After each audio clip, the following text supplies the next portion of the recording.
사면초가라는 말이 있습니다. 다들 한 번씩은 들어보셨죠?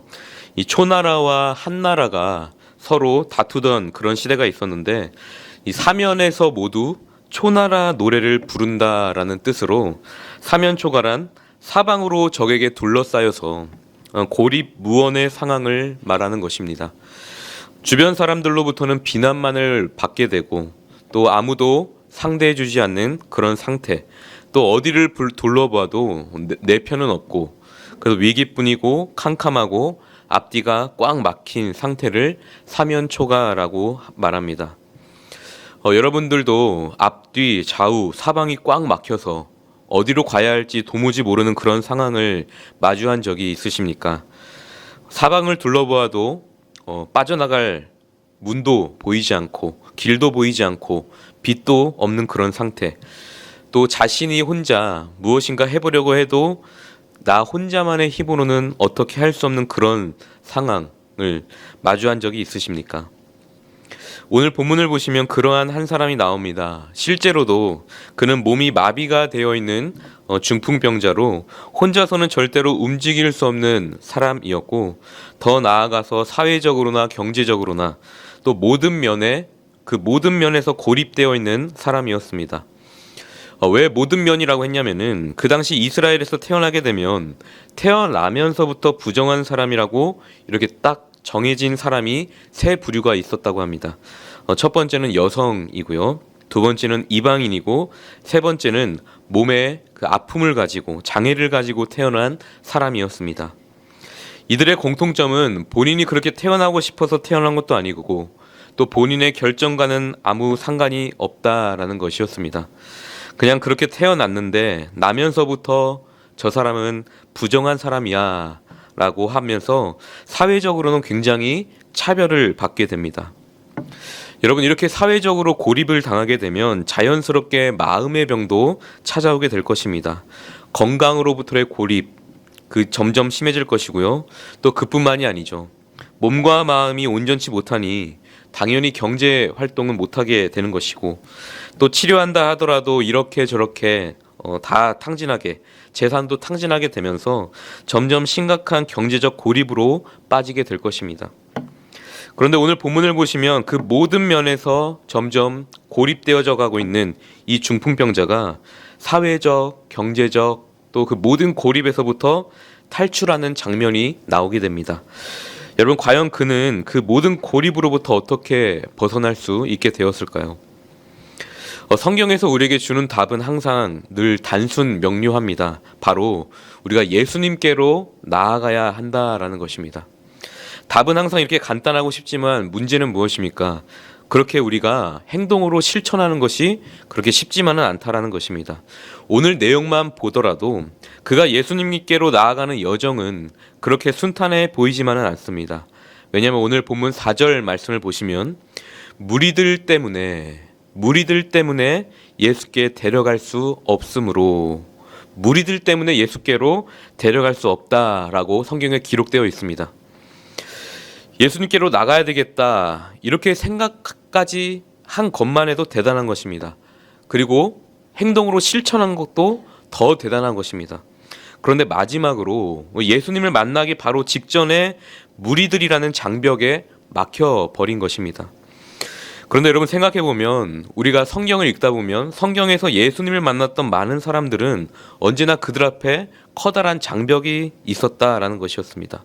혈루병을 앓던 여인도 수많은 사람들로 인하여 예수님께 가는 것이 어려웠고요. 또 앞을 볼 수 없었던 바디메어도 예수님께 가는 것이 쉽지 않았습니다. 모두가 다 하나같이 그들 앞에, 뒤에, 좌우에는 장벽이 세워져 있었습니다. 이 중풍병자도 마찬가지로 예수님께로 가려고 할 때에 사람들로 인하여 막혀서 갈 수가 없었습니다. 그럼 보통 사람 같으면 여기서 여기까지인가 보다, 더 이상은 안 되나 보다, 다음에 와야겠다 이렇게 포기하기 마련인데, 그런데 오늘 성경에 나오는 중풍병자를 포함해서 그 4명의 친구들은 끝까지 포기하지 않는 장면을 우린 볼 수 있습니다. 그들은 어떻게 하면 이 중풍병자를, 이 사람을 예수님께로 데려갈 수 있을까 계속 생각하고 고민한 끝에 그들이 생각해놓은 것이 무엇이냐면 지붕 위로 올라가서 지붕을 뚫고 침상채로 그냥 예수님 앞으로 내려놓는 방법을 선택하게 됩니다. 여러분 생각해보면 이것이 얼마나 다른 사람들에게 민폐입니까? 오늘 본문 2절 말씀을 보시면 예수님께서는 현재 무엇을 하고 계시냐면 2절 말씀을 보시면 예수님께서는 도를 말씀하시더니, 다시 말해서 하나님 나라에 대해서 많은 무리들에게 선포를 하고 있었습니다. 그 많은 사람들이 지금 고요한 중에 예수님의 말씀에 주목하고 있는데 지붕을 걷어내는 소리며 또 그들이 그 사람을 예수님 앞으로 내려놓는 이 모든 행동이 말씀을 듣고 있는 그 사람들에게는 얼마나 불쾌한 일이었겠습니까?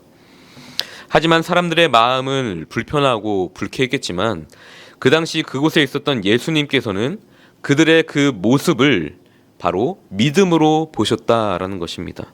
그것이 중요한 것이었습니다. 오늘 5절 말씀을 보니까 이렇게 나와 있습니다.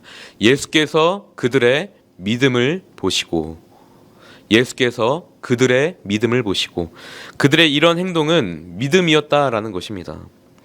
그런데 저기서 말하는 믿음은 누구의 믿음을 말하는 것일까요? 많은 성경학자들은 그 상을 메고 온 중풍병자의 친구들, 4명의 친구들이다. 또 어떤 학자들은 중풍병자의 어떤 종들이었을 것이다, 이렇게 이야기를 하기도 합니다. 그런데 저기서 말하는 그들은 3인칭으로 굳이 우리가 그 당사자였던, 주인공이었던 중풍병자를 뺄 필요가 없다라는 그런 성경학자도 있습니다. 즉 저기에서 말하는 그들은 당사자인 중풍병자도 해당되고, 또 중풍병자를 데리고 온 4명의 친구들도 해당되고, 또 그 그 중풍병자 한 명을 예수님께로 데려오기 위해서 힘을 썼던 그 모든 사람들의 믿음을 말하고 있는 것입니다. 사랑하는 성도 여러분, 우리에게도 이러한 믿음이 필요할 줄 믿습니다.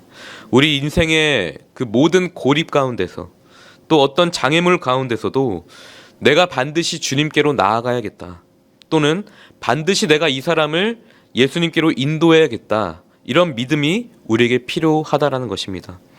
그 믿음의 행동에는 이러한 고백이 우선 될 것입니다. 예수님이라면은 나의 이 모든 고립으로부터 탈출할 수 있게, 해결할 수 있게, 또 자유할 수 있게 해주실 분이다, 이런 고백이 우선 될 것입니다.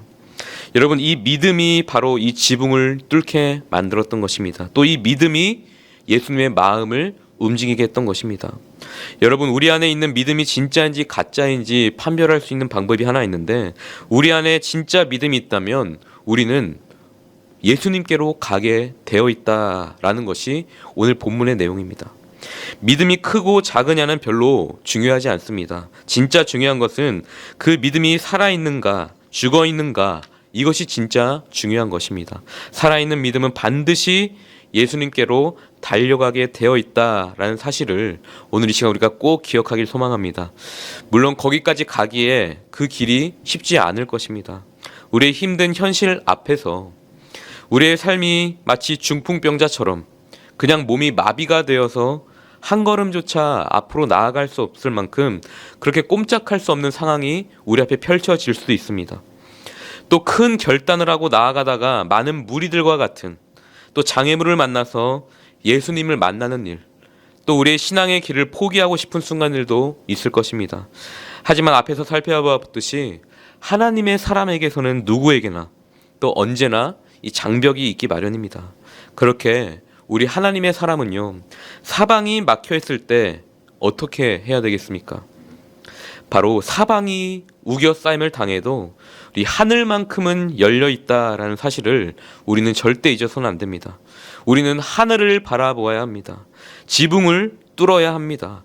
모든 문제는 우리 하나님께서, 우리 주님께서 해결해 주실 거야 라는 믿음이 우리 안에 있어야 된다라는 것입니다. 오늘도 하나님께서 우리 모두에게 내게로 나오라, 너의 갈급함을 가지고 내게로 나오라 라고 말씀하고 계신 줄 믿습니다. 그 주님의 음성을 기억하며 어떤 수고를 감당해서라도 우리가 예수님께로 나아가 예수님을 꼭 만나게 되는 그 은혜의 밤, 기적의 밤이 될 수 있기를 주님의 이름으로 축복합니다. 결국 그들은 힘겹게 예수님을 만남으로 인해서 그 모든 고립으로부터 해결받을 수 있는 그 은혜를 경험할 준비를 맞이하게 됩니다. 그런데 예수님께서는 그들의 병을 고쳐 주시기 전에 이 평소에 하시지 않았던 말씀을 먼저 하는 것을 오늘 본문 말씀을에서 볼 수 있습니다. 이번엔 이상하게 이 중풍병자를 향해서 죄 사함을 먼저 선포하셨다. 이 병을 고쳐주기 전에 이 죄 사함을 먼저 선포하셨다라는 것을 우리가 이 시간 주목해서 봐야 합니다. 5절 하반절입니다. 이렇게 기록되어 있습니다. 작은 자야 내 죄 사함을 받았느니라. 작은 자야 내 죄 사함을 받았느니라. 더 정확하게 말하자면 병을 고쳐주시기 전에 죄송합니다.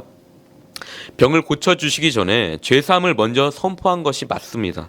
그런데 그 죄사함을 선포하기 전에 그 중풍병자를 작은 자야라고 예수님께서 말씀하고 계십니다. 이 작은 자야 이 말은요, 내 자녀야, 나의 사랑하는 자녀야 라는 뜻이기도 합니다. 그 자녀를 향하여서 첫 번째 주님께서 말씀하신 것이 바로 이 죄사함이었다라는 것입니다. 여러분, 예수님께서는 왜 그에게 죄사함을 먼저 선포하셨을까요? 이 중풍병자의 병이 이 죄 때문에 온 것이기 때문이라고 생각하셨기 때문이었을까요? 그것도 어느 정도 맞다고 할 수 있습니다. 하지만 그것보다 더 깊은 뜻이 하나 숨겨져 있습니다. 바로 예수님께서는 병에서 치유함을 받는 것보다 나의 그 사랑하는 자녀가 죄의 용서함을 받는 것, 즉 영생으로 가는 구원의 문제가 그에게 있어서는 더 중요한 문제였기 때문입니다. 한번 생각해 보십시오. 우리가 병에 걸린 것이 치유를 받으면 그것은 일시적인 것이 됩니다. 왜냐하면 우리의 인생은 유한한 인생이라서 살다가 또 다른 병을 얻게 될 수도 있는 것이고, 결국 우리는 죽음을 향해서 달려가는 인생, 그 죽을 수밖에 없는 존재이기 때문입니다. 우리의 육신은 그러합니다. 그런데 죄의 용서함을 받는 것은 완전히 다른 차원의 문제입니다. 죄의 용서함은 영생에 이르게 하는 것으로 구원의 문제가 해결되는 것, 즉 이 복음이라는 것이죠. 그래서 예수님께서는 그를 사랑하는 자녀인 우리 모두가 그 잠깐의 질병의 고통에서 노임을 받게 하는 것뿐만 아니라 그에게 영생을 주시기 위해서 죄사함의 용서를 먼저 선포해 주셨다라는 것입니다. 여러분, 성경에서 예수님께서 기적을 행하실 때는 분명한 이유와 목적이 있습니다. 바로 그 기적을 베푸신 그 예수님이 누구이신가, 그리고 하나님 나라는 무엇인가, 이 두 가지입니다. 예수님께서 이 중풍병자에게 기적을 베푸신 이유는 그냥 단지 내가 이 병자를 고쳤다, 내가 그런 자다, 이 병자를 고치는 자다, 이 정도를 보여주시기 위한 그러기 위해서 이 사건을 일으킨 것이 아닙니다. 예수님께서는 이 일을 통하여 정말 하고 싶은 일이 있으셨고 많은 사람들에게 이것을 알려주고 싶었습니다. 바로 10절 말씀에 그 이유가 나와 있습니다. 10절 말씀을 제가 읽어보겠습니다. 그러나 인자가 땅에서 죄를 사하는 권세가 있는 줄을 너희로 알게 하려 하노라. 죄를 사하는 권세가, 이 땅에서 죄를 사하는 권세가 있는 줄을 너희에게 알게 하려 하노라. 예수님께서 이 땅에 오신 목적을 그들에게 분명하게 선포하고 있습니다. 여러분, 예수님께서 이 땅에 오신 목적이 어디에 있습니까? 그저 그 환자를 고치기 위해서 이 땅에 오신 것이 아니라, 중풍병자 하나 병 낫게 하기 위해서 이 땅에 오신 것이 아니라, 영적으로 마비되어 있는, 또 죄로 인하여서 마비된 채 살아가고 있는 사람들, 이 중풍병자만을 이야기하는 것이 아닙니다. 그 자리에 있었던 모든 무리들, 또 우리 모두에게 해당되는 말입니다. 우리 모두가 그 죄로부터 노임을 받게 하기 위해서 예수님이 이 땅에 오셨다라는 것을 선포하고 있는 것입니다. 지금 예수님의 그 말씀을 듣고 있는 그 수많은 무리들에게 중풍병자 그 한 사람을 통해서 내가 죄사함을 선포하기 위해서 이 땅에 오셨다라는 것을 예수님께서 분명하게 드러내고 계신 것입니다.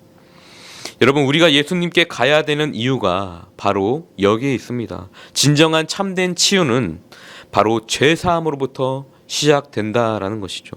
하나님의 나라는 결코 이 죄사함 없이는 들어갈 수 없는 것입니다. 그분만이 우리의 영혼을 치유할 수 있고 우리의 육신을 회복시킬 수 있고 영원한 생명, 구원의 문제를 해결해 줄 수 있는 분이다라는 것이죠. 오늘 이 시간 그 하나님의 나라를 살아가고 있는 저와 여러분, 우리 모두, 하나님의 나라의 백성이 된 우리 모두는 무엇에서부터 그 우리의 믿음 생활이 시작되었는지를 한번 점검해 봐야 합니다.